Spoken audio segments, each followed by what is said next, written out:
पिछले लेक्चर में हमने इलेक्ट्रिक चार्ज के बारे में पढ़ा था।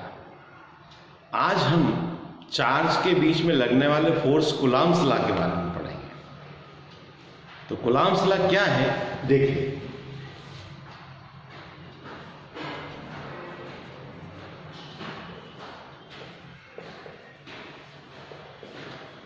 अगर हमारे पास में दो चार्ज हैं, एक Q1 है और दूसरा चार्ज Q2 है, मान लिया इन दोनों चार्ज के बीच की डिस्टेंस r है, तो कूलॉम ने बताया कि अगर दोनों चार्ज लाइक है, एक समान है, दोनों अगर प्लस प्लस है या माइनस माइनस है तो दोनों में रिपल्सन होगा, और अगर एक प्लस और एक माइनस है, अनलाइक चार्ज है, तो इनमें अट्रैक्शन होगा। तो ये जो अट्रैक्टिव या रिपल्सिव फोर्स दोनों चार्ज के बीच में जो लग रहा है, ये फोर्स उन्होंने इस तरीके से डिफाइन किया है कि this force F is directly proportional to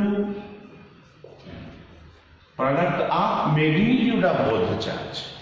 दोनों चार्ज के मैग्नीट्यूड के प्रोडक्ट के प्रोपोर्शनल है। दूसरी बात ये बताइए कि this force is inversely proportional to square of distance. Distance बढ़ाएंगे तो फोर्स कम होगा, और डिस्टेंस कम करेंगे तो फोर्स बढ़ेगा। इसको इक्वेशन नंबर हमने 2 दे दी है।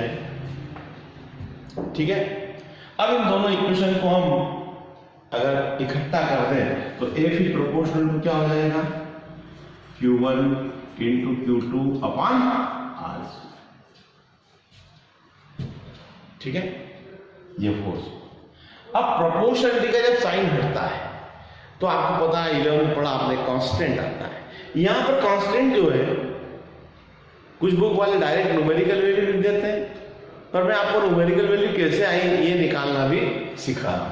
तो हम इसको ऐसा लिखेंगे, F इज इक्वल टू, मान लीजिए मैंने प्रोपोर्शनलिटी का साइन हटाया तो A लिखा है, A Q1 into Q2 upon R square.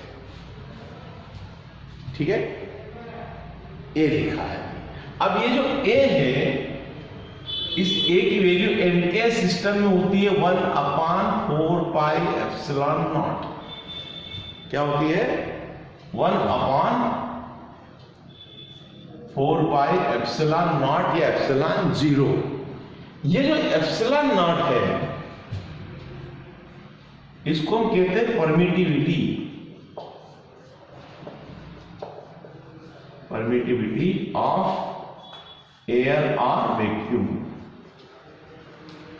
Okay, air या वैक्यूम की परमिटिविटी परमिशन से बना है कि अलग अलग मीडियम चार्ज को अलग अलग परमिशन देता है। जैसे अपने घर में बिजली के जो वायर होते हैं, उसके ऊपर रबर का इंसुलेशन होता है, अंदर कॉपर या एल्यूमिनियम का होता है वायर, उसके ऊपर रबर रहता है। अगर रबर को पकड़ ले तो करंट नहीं लगेगा, यानी रबर परमिशन नहीं देता चार्ज को बाहर आने के लिए। ठीक है, तो ऐसे ही परमिटिविटी अलग अलग मीडियम की होती है। इसकी वैल्यू बहुत कम होती है, ये भी आपको याद रखना पड़ेगा, 8.85 × 10⁻12 coulomb square upon newton into metre square. इसकी यूनिट कैसे निकाली हमने, इसकी यूनिट इस फार्मूले से ही निकाली, अभी पता होगा देखो कैसे निकाली। जैसे हमारे पास 2 इक्वेशन थी, इसको इक्वेशन नंबर 3 दिया मैंने, इसको इक्वेशन नंबर 4 दिया। ठीक है, अब मैं ये वैल्यू यहां रखूंगा तो फोर्स की वैल्यू देखो इस तरीके से हो जाएगी। ये तो आपको यहां तक का तो क्लियर है।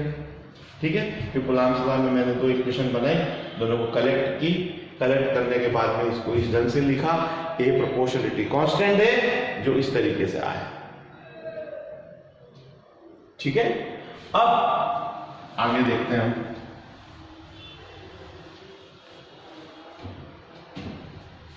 मैं अगर पुट 4 इन 3 तो F क्या हो जाएगा, F इज इक्वल टू हो जाएगा 1 upon 4 pi epsilon not Q1 into Q2 upon R square.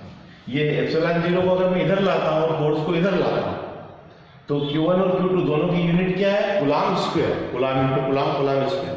Force की यूनिट क्या हो जाएगी, न्यूटन, और डिस्टेंस का स्क्वायर मीटर स्क्वायर हो गया। ठीक है।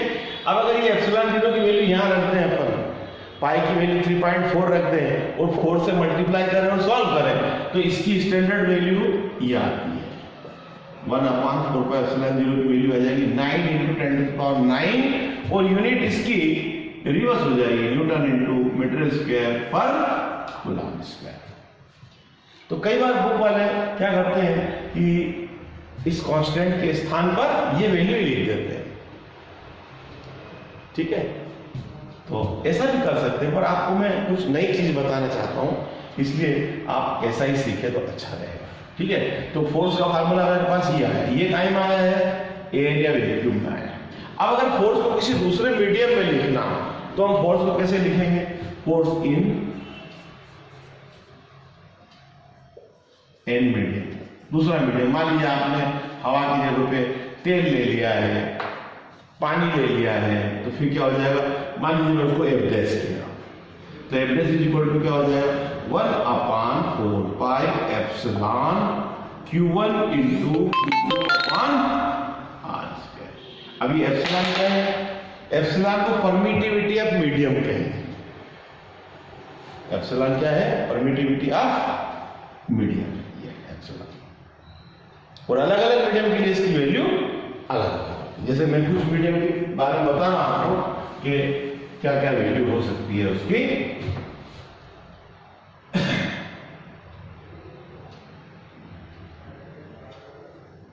वैसे पहले हमें एप्सिलॉन को डिफाइन करने के लिए एप्सिलॉन 0 का रेशो लेना पड़ेगा, उस रेशो से पता होगा, ठीक है।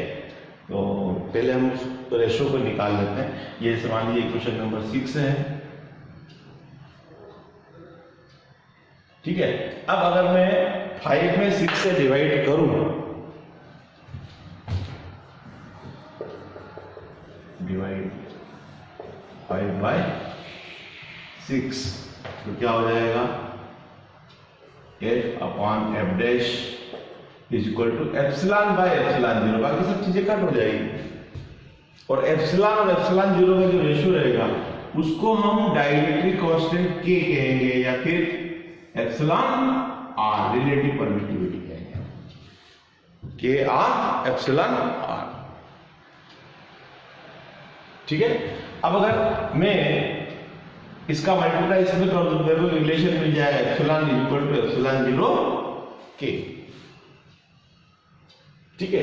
ये वैल्यू अगर हम यहां पर रखते हैं तो कूलॉम्स लॉ का जो फार्मूला है वो ऐसा हो जाएगा Q1 × Q2/4πε0 KR²। ये कूलॉम्स लॉ है, ठीक है। यानी कूलॉम्स लॉ दोनों चार्ज के ऊपर डिपेंड है, दोनों के बीच की डिस्टेंस पे डिपेंड है, और मीडियम पर भी डिपेंड है, ठीक है। कि अलग अलग मीडियम के लिए एप्सिलॉन और ε/0 का जो रेशियो है, वो जिसको हम डाइलेक्ट्रिक कांस्टेंट कह रहे हैं, या एप्सिलॉन R रिलेटिव परमिटिविटी कह रहे हैं, इस K की जगह पे एप्सिलॉन R भी लिख सकते हैं, ठीक है। तो अलग अलग मीडियम के लिए इसकी वैल्यू अलग अलग होगी। जैसे एयर के लिए 1 होती है, ठीक, वाटर के लिए 80 होती है, मेटल के लिए इंफिनिटी होती है। याद रखिएगा, मैं लिखता हूं for air on vacuum K = 1, for water K = 80, for metal K = infinity, ठीक है। यानी दो चार्ज है, जैसे मैं एग्जांपल दे रहा हूं, दो चार्ज है, एक Q1 है और एक Q2 है, दोनों हवा में रखे हैं। हवा में इन दोनों के बीच में फोर्स 10 न्यूटन का है। अब अगर इन दोनों को अपन ने पानी में रख दिया है, तो पानी के लिए K की वैल्यू कितनी है? 80 है, और K कहाँ आता? फार्मूले में अपान में आता।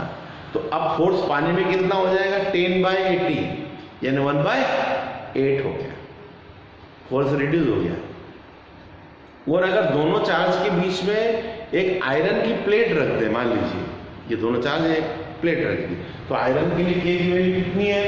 इन्फिनिटी। तो ये अपान में आता है इन्फिनिटी, तो 1/इन्फिनिटी क्या है? 0। यानी जो हवा में फोर्स दो चार्ज के बीच में 10 न्यूटन लग रहा था, अब दोनों के बीच में जैसे ही लोहे की प्लेट रखी तो फोर्स कितना हो गया? 0 हो गया। यानी इलेक्ट्रोस्टैटिक फोर्स जो है डिपेंड करता है मीडियम की प्रेजेंस पर, कि किस मीडियम में रखा है चार्ज, ये भी बहुत जरूरी है। तो इसलिए आप जरूर याद रखें, मेन फार्मूला ये है कूलॉम्स लॉ का। कुछ बुक्स K को नीचे लिखती ही नहीं है, वो हमेशा K को हवा समझ के, मतलब जितने भी डेरिवेशन है वो एयर में ही कर देती है, ठीक है। हालांकि बताते हैं वो, पर आप इसको इसी स्टैंडर्ड तरीके से याद रखें, ठीक। अगले लेक्चर में हम और कुछ नई चीजें पढ़ेंगे। ओके।